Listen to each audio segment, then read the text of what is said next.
nou voor dag al gereed. Remember I told you it's not the speed that's doing it, it's the story behind the speed. Die hoëspoedeenheid se doel is om motoriste te beskerm. En hoewel daar soms kritiek teen hulle is, soos dat daar ernstiger misdade is as spoedoortredings, trek die span dikwels juis gevaarlike kapers en rowers vas wat vir hulle probeer wegjaag. So you've got the right to arrest anybody that is committing an offense in front of you. So as our guys are out there, obviously they'll be dealing with all the crimes or all offenses that is committed by our motorists on the roads. Eenheidshoof Wynand Kreer maak dit duidelik sy span vervolg nie vernietige oortredings nie. Hulle sit slegs diegene agterna wat so vinnig ry dat hulle ook ander motoriste se lewens in gevaar stel.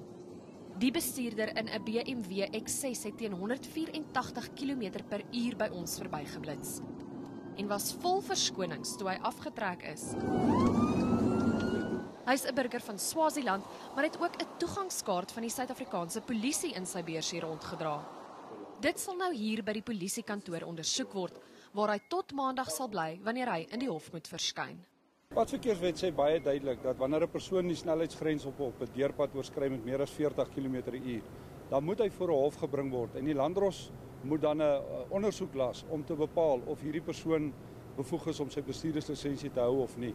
So van 161 km/h af, dan word jy gearresteer. Gauteng se jaagduiwels wat beplan om die spoedbeperking te oorskry, moet dus maar ligloop.